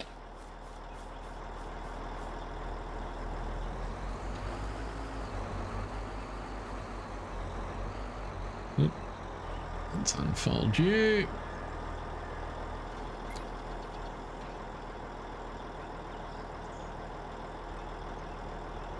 What happened there? Oh, let's try not doing that. Unfold you.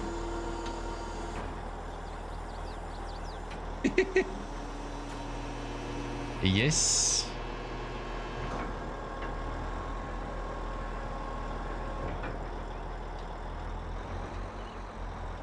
Yeah, I agree with the wince factor. Well, the one of the Aussie women competitors in the BMX, you know, they were giving her backstory while she's competing, and she's, you know, she's come back after 5 ACL surgeries. It's like, did you not learn the first time? You know, your parents got shares in a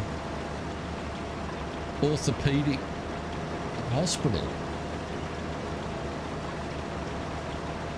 Right. So let's get you going. We'll go and do it.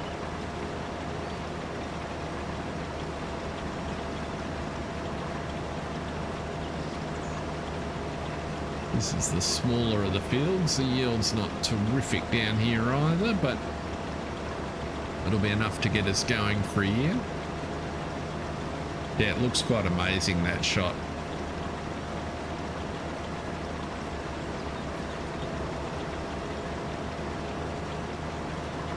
You got the feeling it wasn't the first time he'd dismounted a successful wave like that, given his form in the air.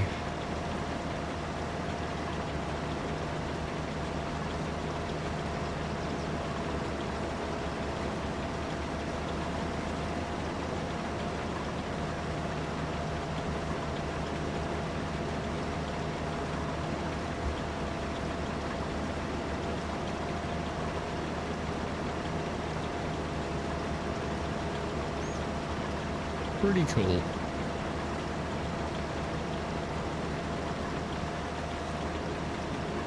This shouldn't take too long on this field.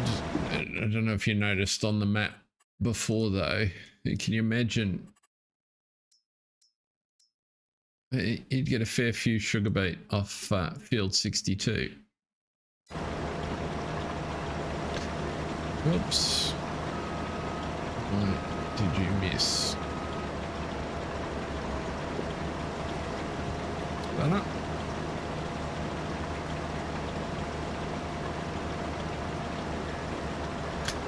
Mind you, we're still going to get a bit here too.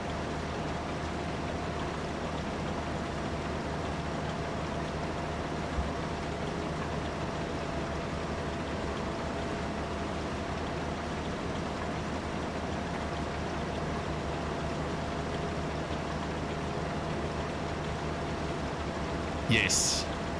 Oh, it's a great choice of location, I think.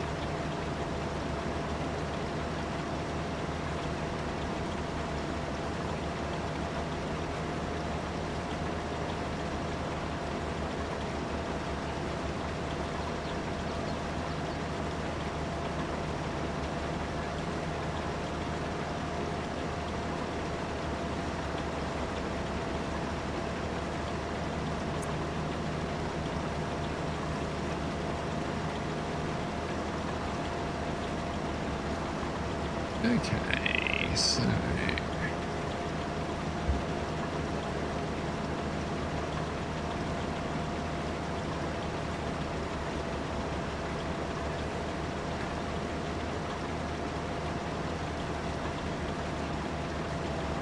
pipelines, John. Barrels.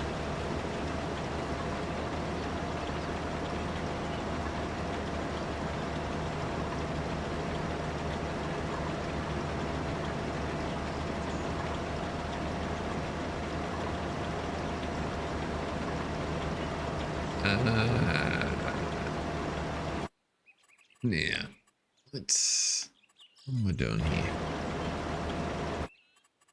Of course. Let's generate a course. No, we don't want to do that. Number of headlands. Let's do 10 headlands. I find that works better.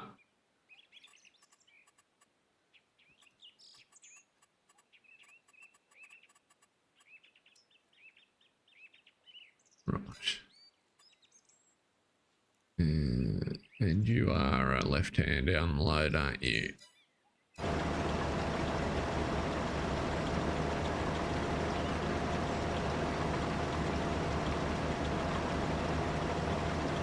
Just back you up a fraction.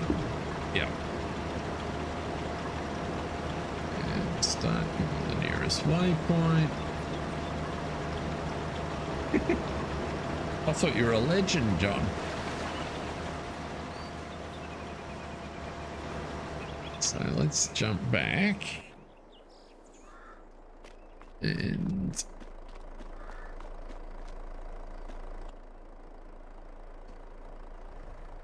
actually,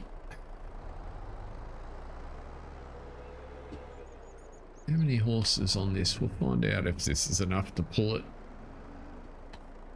This one might be a little bit small.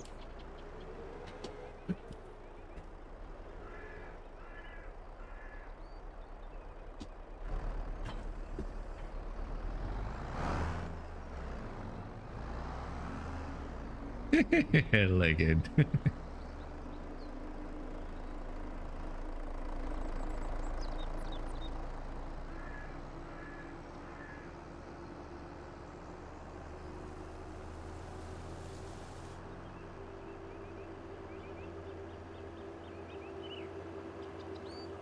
And my daughter, being the gymnast in the family, is also the surfer. I had ambition but no ability. The son is given it a go but hasn't really kind of caught the bug, whereas number one daughter has 3 or 4 boards at last count.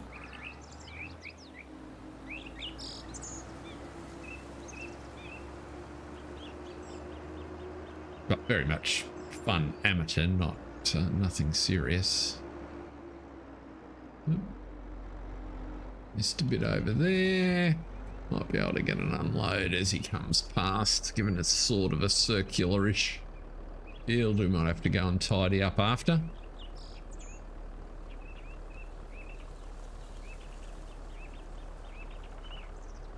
Yes, Bells is not far away. Well, in fact, I've never surfed at Bell. Well, I've never swum at Bells to the extent that if I wanted to go and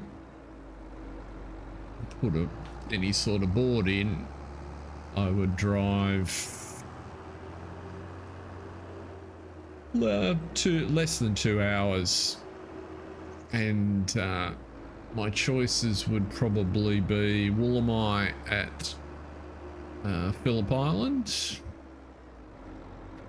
or Gunnamatta down the peninsula. But I was never...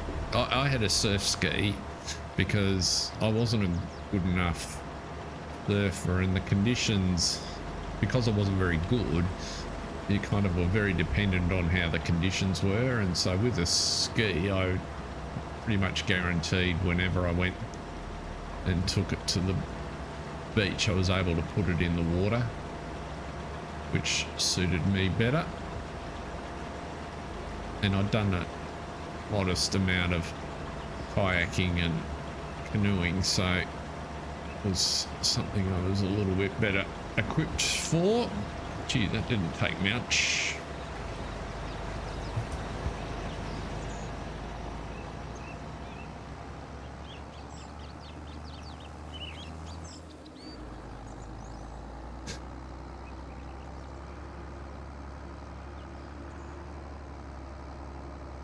Thankfully, it's not very far back to the... Yep, I am full. I've got the weight limit turned on, which was why I was looking at the wrong indicator. Whoops.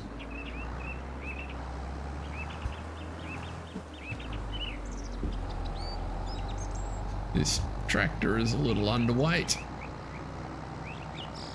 for the load we are towing.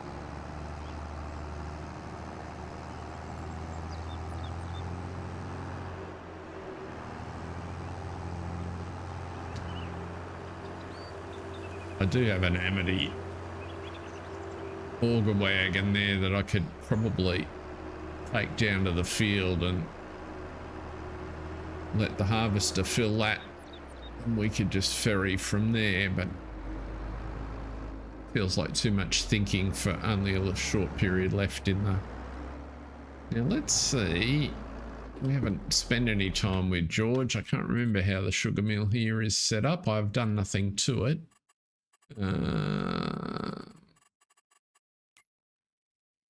So it does take sugar beet cut 3 to 175 versus 3 even, so we do want to cut it on the way in.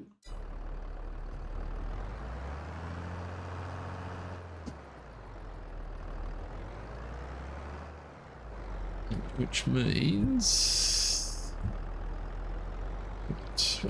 what?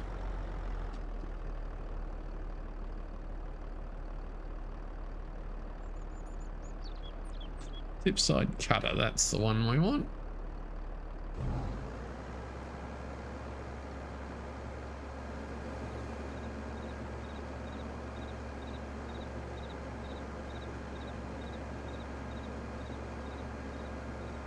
When we went for our beach holidays, particularly as the kids were growing up, we tended to drive around the corner to the south coast of New South Wales, a place called Pambula Beach. It's about 6 hours drive from here, but there's a big difference in water temperature.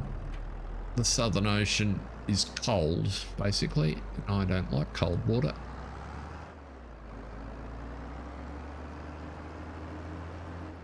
Too many times as a kid doing swimming lessons in an outdoor pool in April with not an ounce of body fat on me, turning blue. It was traumatic.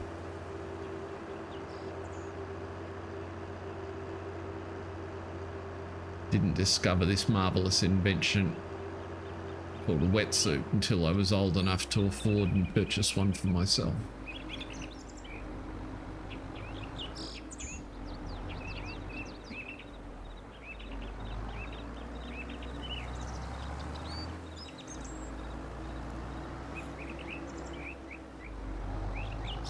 Right, he will be waiting again.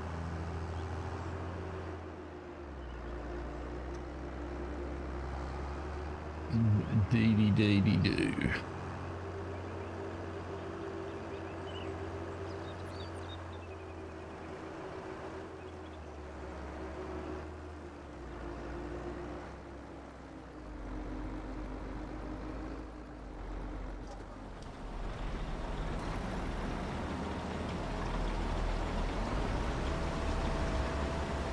There's no point in driving forward. It's not like you need to fill up any faster.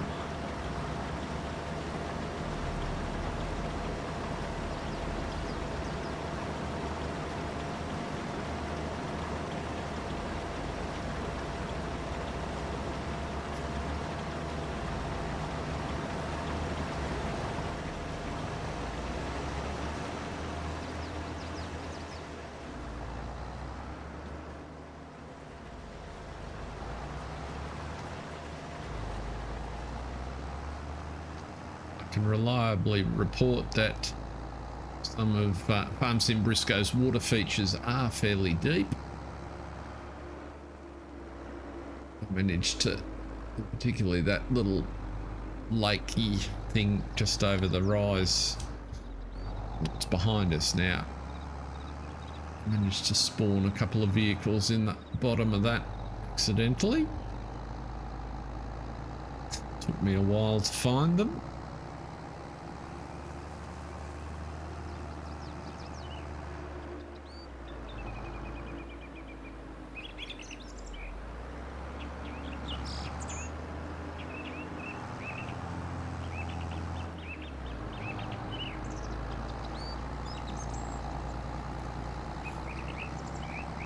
Need to do some landscaping down here and just improve access road into our fields there. Although it's quite conceivable we can set this up for automated harvesting straight into the factory, I think.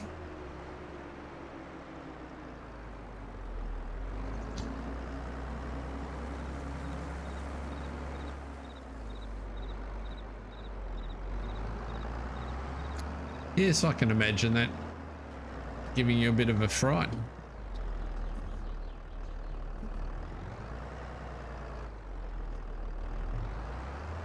We've had, well, particularly in the last 4 or 5 years, lots of issues nationally because the immigration rate has been running so high.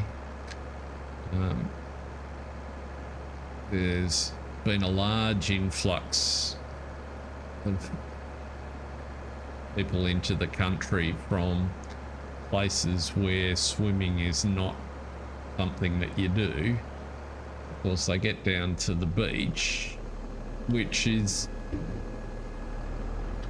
dangerous if you don't know what you're doing. And we've had quite a lot of drownings and, you know, very sad situations where, you know, a member of the family group has gotten into trouble, and, you know, the protectors, the patriarchs, have gone in to effect a rescue, also not knowing what they're doing, and probably ended up in more trouble sometimes than the originals, with some very sad results. So there's a couple of different campaigns running to try and get more people into swimming lessons.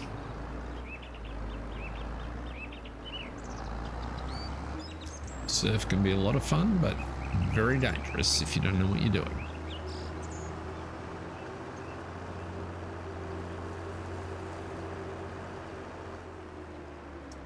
You're just in an awkward spot there, aren't you, champ?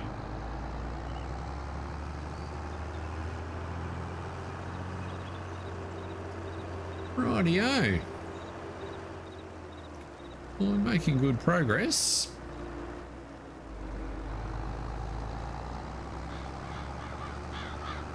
This is the smaller of the two fields.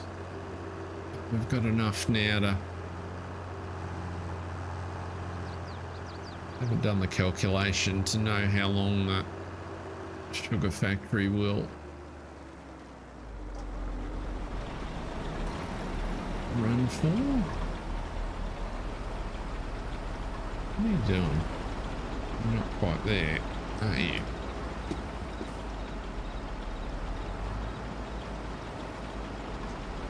There's only a whiskerage.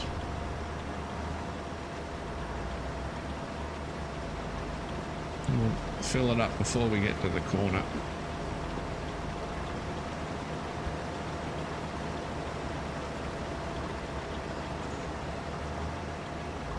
Did it again. We need another 1,000. Come on.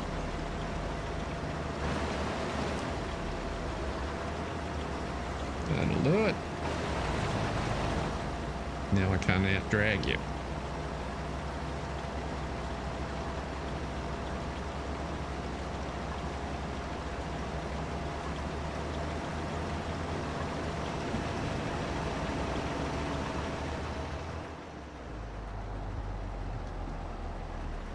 So let's see here. Sugar beet cut sugar is what we want. So we will activate you. 4,800 cycles, near enough to 3's 12,000 a month. Is it? Yes. 12,000 litres a month, so 360,000 litres for the year.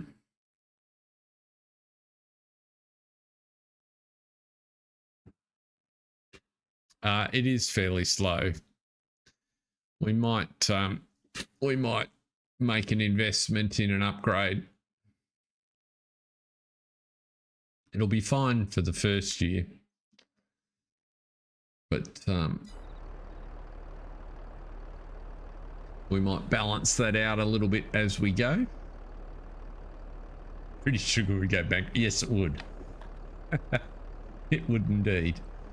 So you've got to go back there.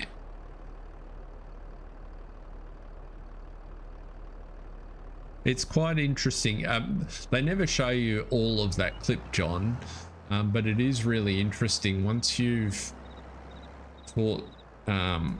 You can start quite young, certainly a few months of age. You can teach a baby to float on the water, and if it falls in, to roll over onto its back and float, and then you just need enough awareness for it to look for the wall and it will paddle towards it. It's quite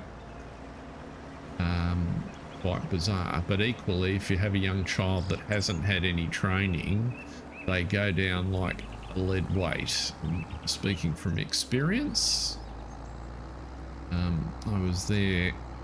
I was literally right beside the pool. I was just the house we leased when our daughter was young. I was working on assignment in Sydney, had a pool. And this particular day, she was less than a year old. I was just tidying up a few leaves and things beside the pool. She was right beside me. I was keeping a very close eye on her. I turned around to pick something out of a bucket, and I heard this plop, and I spun round, and she was heading for the bottom. Just shocking feeling in the pit of your stomach. Just got these big eyes. It's all I can remember in my mind, just staring up at you as she's disappearing down under the water. Now, none the worse for wear. Probably only in there for 10 seconds, and it was in the middle of winter, so it was cold. She was not at all impressed. It's no harm done, just gave me the biggest fright of all time, I tell you. And it just happened so fast.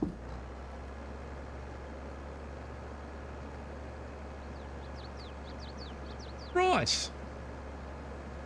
Well, it's just gone 9:30. I think we might leave it there tonight. We've made some good progress. George has got the bigger field to go, but I'll do some setting up so that can run on its own. He has got an auger wagon, I think, that we can probably use to reasonable effect, which will keep that. What is that one? And the truck. But until next time, everybody, enjoy your weekend. If you're into the sport, have fun. If you're off on holidays like Mark, have a great break, and we'll be streaming same time Monday. Thanks for watching, everyone. See ya.